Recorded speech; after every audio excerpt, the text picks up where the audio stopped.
Hello, everyone. In this video, we are going to talk about caustics, both the standard Blender caustics and the Real Caustics add-on. We are going to look at two different scenes. One of them is going to use Real Caustics, and the other one is going to use Blender caustics. We're going to compare them and see what works better.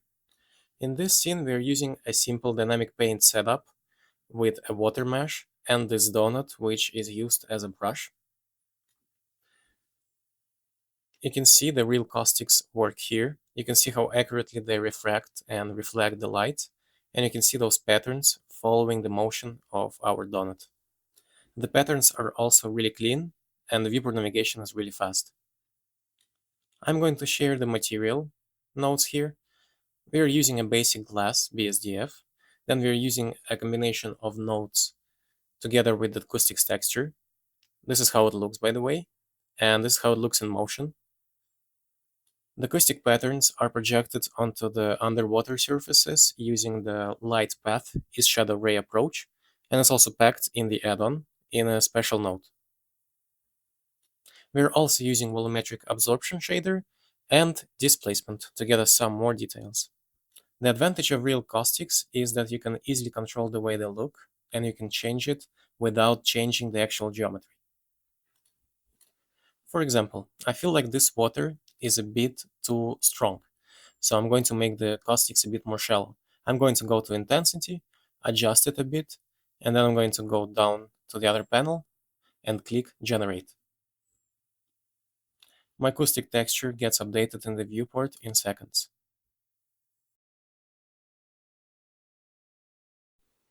Or maybe I think that this texture is actually too weak, so I can make it stronger.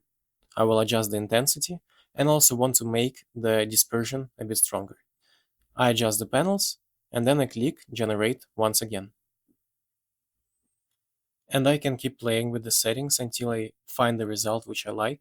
I can adjust the intensity, the dispersion, and some other parameters. What is great about this is that you get no performance issues with real caustics. Your viewport navigation is fast, it's unaffected by the caustics.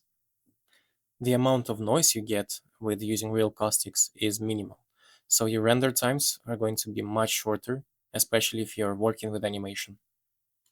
Now let's compare the identical scene which uses Blender caustics. We have the same donut and we have the same water simulation created. The dark water is something that you usually get when you add your first water plane. The material is pretty simple. It's the same glass BSDF, a volume absorption node, and displacement, which we won't use for this preview. To get Blender caustics to work, we need to go through a couple of steps. First, we need to go to our light source, the sun, and we need to enable shadow caustics inside of it. I'm going to make my life a bit easier and search for it in the panel. Then I'm going to go into the render settings and turn on reflective and refractive caustics. After that, we need to select our water mesh and make sure it casts shadow caustics. And for every object underwater, we need to select them and make sure that they receive shadow caustics. If you're using instanced geometry or scattering systems underwater, you need to find the base mesh and apply receive shadow caustics onto it. I think you can already see some issues with the Blender caustics. The first one is there's just too much noise. The other one, the viewport navigation is much slower. If you're going underwater, this is getting more obvious. It's pretty hard to work on a scene with these conditions. You will also get a lot of black square artifacts, and to fix them, you can either go into the water mesh and disable shadow, or we can select our material for the water, and we can use the light path is shadow ray approach. And we need to do it both for the surface material and for the volumetric material.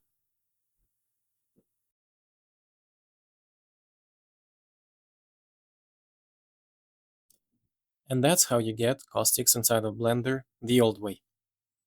As I said, you're getting a lot of performance issues. You cannot really work with the scene because the time it takes to process the image and to get rid of the noise is just too much. You get a huge navigation lag in the viewport. The other thing is that Blender Caustics require real geometry to generate, so you're going to get a lot of triangles and squares and rectangle shapes on the surface. And you can try bumping up your subdivision surfaces, but it's not going to solve the issue 100%. And this is it. You don't have any other controls over the way your caustics look. You end up with a pretty dirty result with a huge performance problem.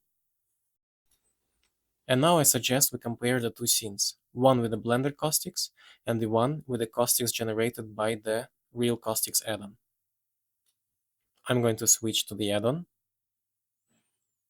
and you can immediately see how clean everything looks, how fast the viewport navigates, how clean the patterns are without weird squares at the surface, and the amount of noise you get is minimal. It disappears in seconds. So let's compare once again. We're going to look at the Blender caustics. You can immediately see how slow things are. So let's make a switch one last time and compare the amount of noise and the speed of the viewport. The add-on makes it much easier to work with water scenes. They have no impact on the render speed, they don't affect the viewport performance, and they add zero additional noise. And the quality of the patterns is higher. You get smoother results with no artifacts. You can bake the texture once and then use it in your scene over and over again. And you can easily change the way they look by adjusting a couple of sliders.